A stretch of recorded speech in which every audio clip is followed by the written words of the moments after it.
Hi everyone, so welcome to Single Values. So today I want to talk about the US presidential election because obviously it matters, particularly in the stock market. But I think whoever gets elected, the stock market will still perform well because it's all about the money supply in the economy. And right after whoever is elected, there will be a stimulus package and the market will perform well based on all the money being pumped into the market because let's be honest, who's putting their money in a term deposit? No one really wants to put their money in a term deposit, particularly at the current rates. So no matter who wins, I think markets will continue to perform well.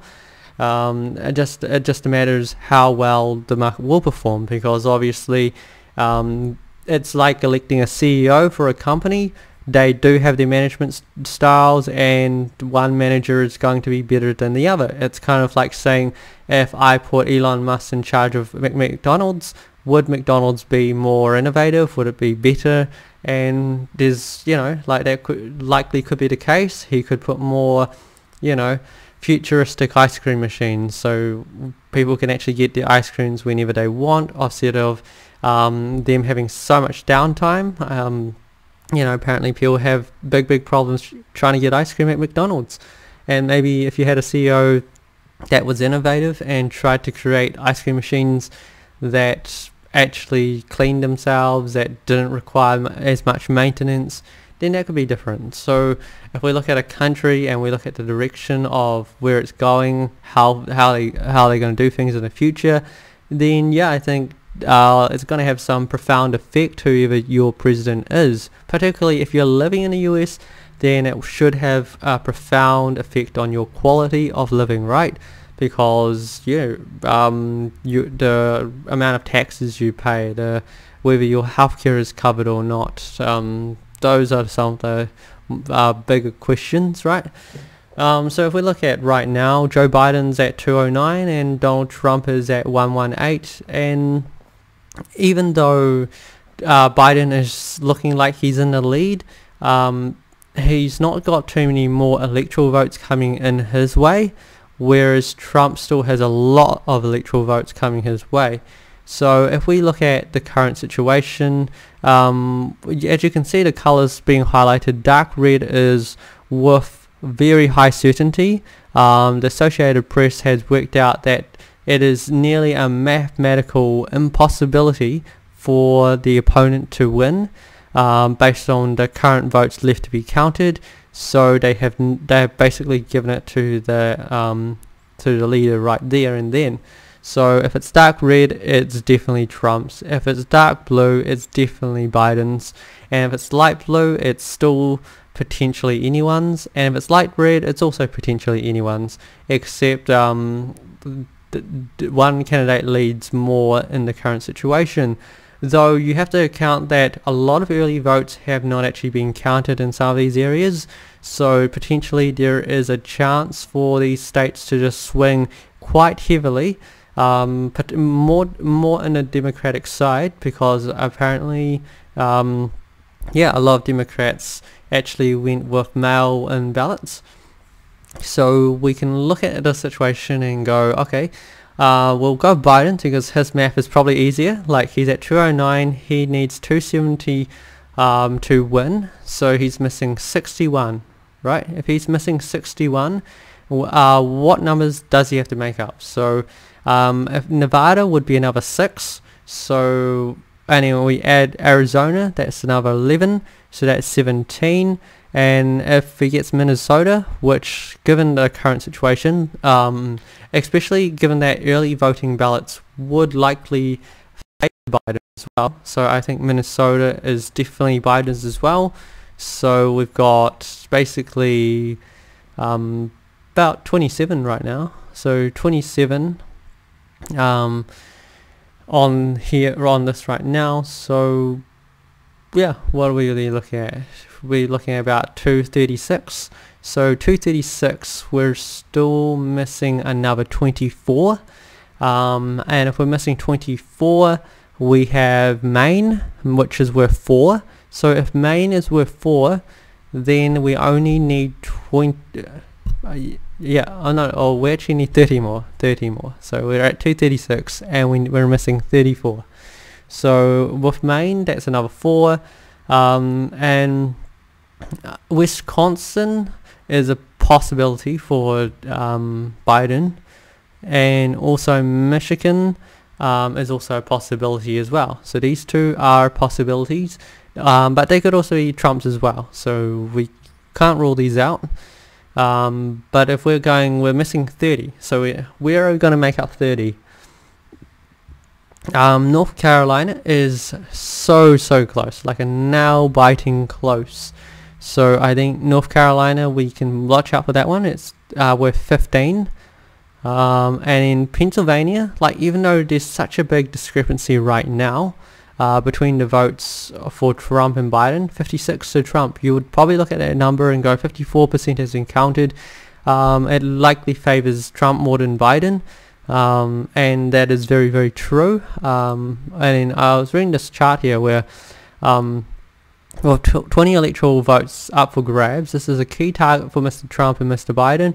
It is Mr. Biden's home state. So that's the thing, you know, if it's your home state, it's potentially one of those things, like, you probably see it going your way, but of course we don't know yet. A lot of the early polls did suggest Biden had advantage in that area, as we can see by this forecast where Biden is predicted to win at 279, which is so close, right?